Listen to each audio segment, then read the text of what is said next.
lineup decisions and must-win fantasy playoffs. It's must-win from here on out in the fantasy football playoffs. In general, you should start the players who helped you make the playoffs, but you'll still need to carefully evaluate this week's NFL matchups so that you'll make the best decisions when submitting your lineup.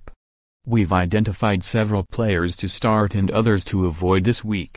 If your season-long fantasy season is over, these can also work in daily leagues. Start quarterback, Matt Ryan. Atlanta vs. New Orleans. The Saints' defense is much improved, however they've given up multiple TDs to QBs in 3 straight games and an average of 22 fantasy points per game, FPPG, during that span. For his career, Ryan has averaged 300 passing yards and 30 TDs against 8 INTs versus the Saints. Josh McCown, NY Jets. At Denver, the Broncos have allowed the most passing TDs, 26, this season, including 14 in their last 5 games. McCown has been a solid streaming option for most of the season, and has averaged over 28 fantasy points over his last 2 games. Running back, Dion Lewis, New England vs. Miami. In the past, we fantasy players have shied away from starting Patriots RBs because we were never sure how Coach Bill Belichick would utilize them week to week. However, Lewis has emerged as a reliable back who has averaged 13 carries over the past 3 weeks. He's been effective, averaging 6.6 yards per carry, YPC, during that span. He rushed for 112 yards in his last game against the Dolphins.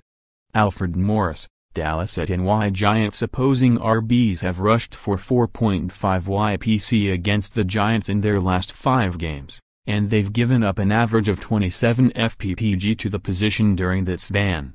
Morris has rushed for 4.8 YPC over his past 4 games, and is coming off of a solid 127-yard rushing game in Week 13. Samaje Perine, Washington. At LA Chargers. Perine is firmly entrenched as Washington's early down back and should see enough volume to take advantage of a favorable matchup against the Chargers, who've given up 4.8 YPC and an average of 130 yards per game. Wide receiver, Michael Crabtree, Oakland. At KC. If Amari Cooper is able to play this week, he'll be limited. That should make Crabtree the Raiders' top targeted receiver.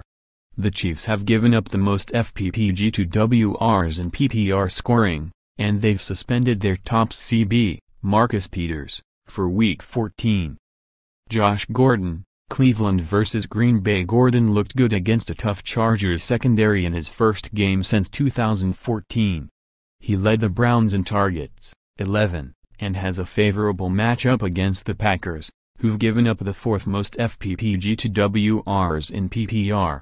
Tyreek Hill, KC vs. Oakland. Hill has averaged just under 7 receptions per game over the last 3 weeks, and caught 6 passes for 125 yards and a TD in his last game against the Raiders this season.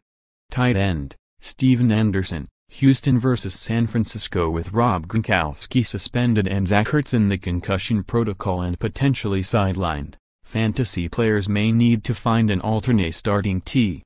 With CJ Fedorowicz on injured reserve, Anderson will likely be the Texans' starting T going forward. He was targeted 12 times in Week 14, and caught 5 passes for 79 yards, including a TD. The 49ers have given up 6 TDs over their past 6 games. Austin Seferian-Jenkins, NY Jets. At Denver. The Broncos have given up 5 TDs to Ts in their last 6 games, and the 3rd most FPPG to the position in PPR.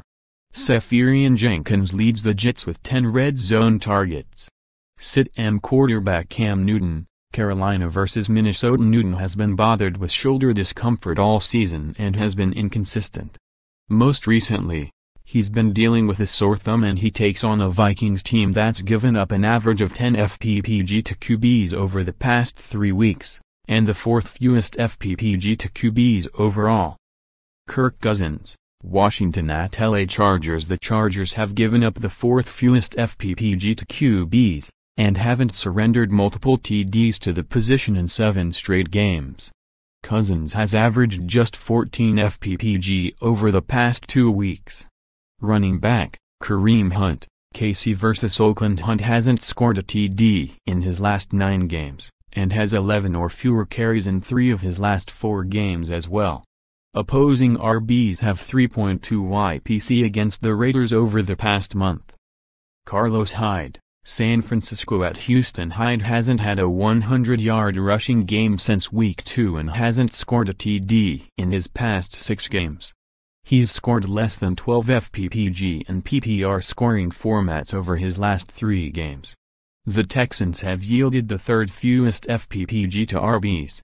Wide receiver, Martavis Bryant, Pittsburgh vs Baltimore. Although he may see an uptick in targets with Juju Smith-Schuster serving a 1-game suspension, Bryant has a tough matchup against the Ravens, who haven't given up a TD to a WR in 6 of their last 7 games.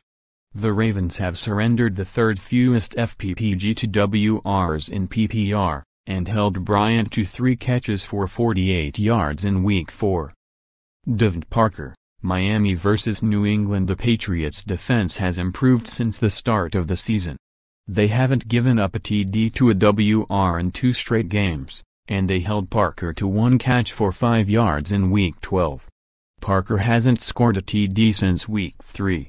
Tight end, Jared Cook, Oakland vs KC. Cook has recorded just 4 receptions in his last 3 games, and the Chiefs have given up just 1 TD to the position. This column was provided to the Associated Press by the Fantasy Sports Network, http://fantasy.com.